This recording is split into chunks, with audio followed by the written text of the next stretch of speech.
শুভ সকাল। সকাল বাজে 5:30 আর আমরা চলে এসেছি মন্দিরে ডন্ডি কাটতে।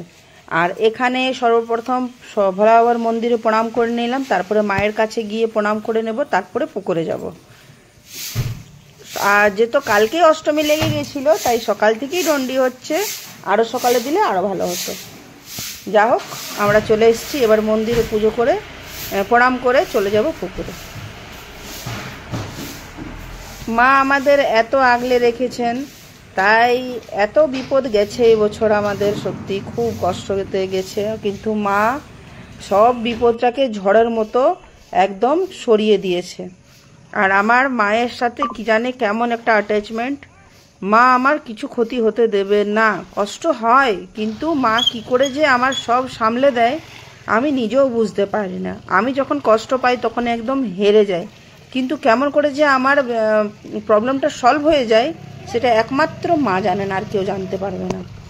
আমি নিজের কষ্ট বলি না, সত্যি কথা, আমি কারোর সাথে নিজের কষ্ট শেয়ার করতে পছন্দ করি না।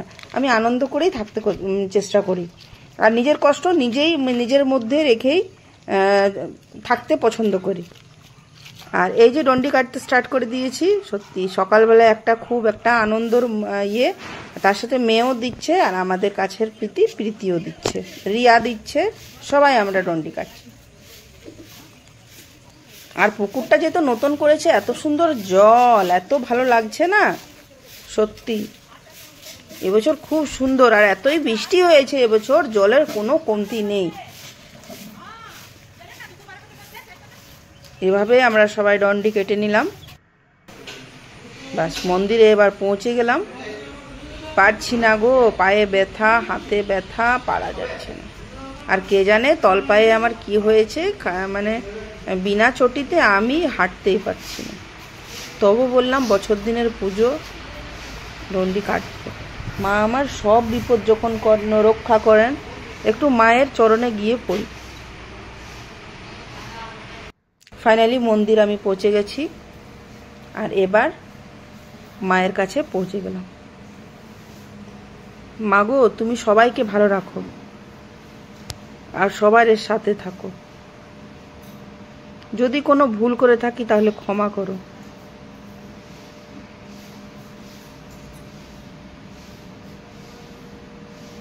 ফাইনালি মন্দিরে পৌঁছে গেলাম, আর আমার হয়ে গেছে। পেছে পেছে আমার মেয়ে আসছে, রিয়া আসছে।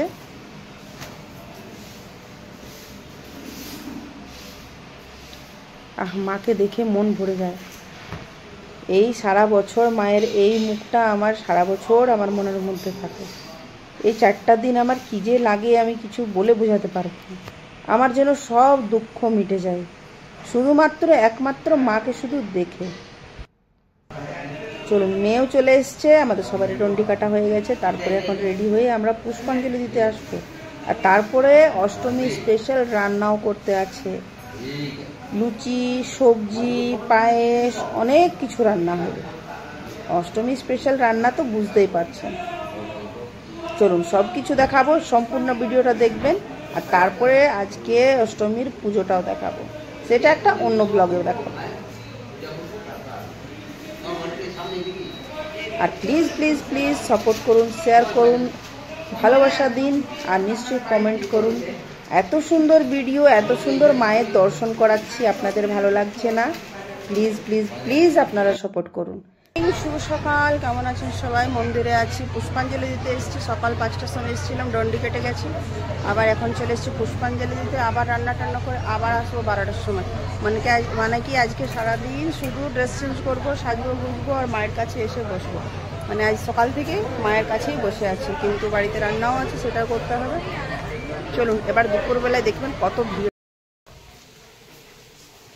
পুষ্পাঞ্জলি দিয়ে চলে এসেছি, ঘেমে এক কান। আর অষ্টমীর খাবার হচ্ছে দেখুন, এই যে এখানে গরম গরম লুচি ছাকা হচ্ছে, দেখুন একদম খাস্তা কচুরি হচ্ছে, এই দেখুন। আর কতটা মেখেছি জানেন?